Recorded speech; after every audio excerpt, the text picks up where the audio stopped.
Sir Hydraa తీరుపై సర్వత్రా చర్చ. హైడ్రా అనేది మళ్ళీ ఈ మధ్య కొంచెం వాళ్ళు బిగించారు, తొలగిస్తున్నారు. దీని మీద మళ్ళీ కోర్టుకు వెళ్ళారు. మీరు ఎలా చేస్తారంటే ఆయన హైడ్రా అథారిటీ రంగనాథ్ ఆయన ఒక మాట చెప్పాడు, నీళ్లు దానికి సంబంధించి ఎఫ్టీఎల్ దాటి కట్టినప్పుడు మేము కూర్చేయచ్చు, దానికి నోటీస్ ఇవ్వాల్సిన అవసరం లేదు. ఒక్కొక్కరికి విడిగా నోటీస్ ఇవ్వాలి, మీరు ఇంట్లో ఉన్నప్పుడే చేయాలి, పొద్దున్నే లేపాలంటే ఇవన్నీ సాధ్యం కావవి, మాకు చట్టమే మాకు అధికారం ఇస్తుంది అని ఆయన చెప్పాడు. ఒక దశలో కోర్టు కొన్ని బ్రేక్స్ వేసినప్పటికీ కూడా వాళ్ళు మళ్ళీ ఇప్పుడు స్పెషల్ డ్రైవ్ పెట్టి వాటిని ఇంకా పెంచుతున్నారు. మనం గతంలో చర్చించాం కదా, నాగార్జున ఎన్ కన్వెన్షన్ దగ్గర కూల్చివేయటం ఇవన్నీ. అప్పుడు రేవంత్ రెడ్డికి ఆయనకు చాలా ఇది వస్తుందన్నారు. కానీ మొన్న రేవంత్ రెడ్డి నాగార్జున 2 ఎకరాలు ఇచ్చి హీరోలాగా నిలబడ్డాడు. ఎక్కడన్నా నిబంధనల ఉల్లంఘన జరిగితే ఇలా ఉండాలని కూడా, అంటే ఆ రేవంత్ అన్న ఆ మాటలతో మళ్ళీ దీనికి కొంచెం ఫోకస్ పెరిగింది. ఆ తర్వాత ఇవి జరుగుతున్నాయి. కానీ ఇక్కడ వచ్చింది ఏంటంటే, ఇందాక చర్చించినట్టే ఏది వచ్చినా ఇప్పుడు మన దేశంలో మత ఇది ఒకటి వస్తుంది కదా, మతం అనండి, రాజకీయం అనండి. నిన్న రామచంద్రరావు బీజేపీ కొత్త అధ్యక్షుడు, బండి సంజయ్ పాత అధ్యక్షుడు మరియు కేంద్ర మంత్రి, వీళ్ళిద్దరూ సీరియస్ ఛాలెంజ్ చేస్తారు. మీరు ఓవైసీ కాలేజీలు ఎందుకు కూల్చారు?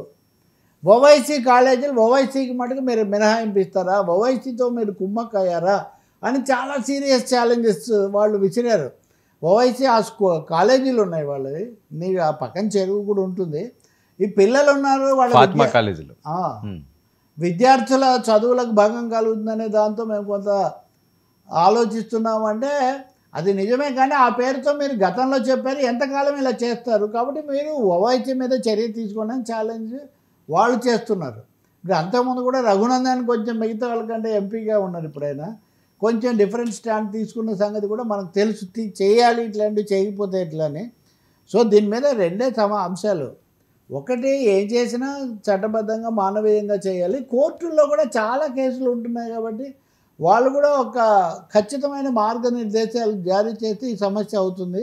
ఇంకా అది అయిన తర్వాత మల్లారెడ్డి చేస్తారా, మజ్లిస్ ఎంపీ చేస్తారా అన్నది అది చట్ట ప్రకారం జరగాల్సిందే. ఇంకా దాంట్లో వేరే వాళ్ళది ఎందుకు చేయలేదు, వీళ్ళది ఎందుకు చేయలేదు, అసలు ఎవరివైనా ఎందుకు చేస్తున్నారు. ఎందుకంటే బీఆర్ఎస్ విషయంలో కొంచెం సీరియస్గా ఉంది. ఈరోజు వాళ్ళు ఒక పెద్ద ఫోటో వేశారు, హైడ్రా వచ్చి కూలుస్తుంటే ట్రాక్టర్ దగ్గర ఒక అమ్మాయి పడుకొని ఉన్నది తీసి మీరు వీళ్ళ మీద పేదల మీదే నడిపిస్తారా, ఇవన్నీ చెప్పి వాళ్ళు కొన్ని ప్రశ్నలు వేస్తున్నారు. So it's going to be HYDRAA అనేది మళ్ళీ ఒక కొత్త షాక్ లాగా తయారైనట్టు కనిపిస్తుంది. Okay, thank you so much Rao garu. ఇది ఈనాటి frankly with Telakapalli. Station to 19 news.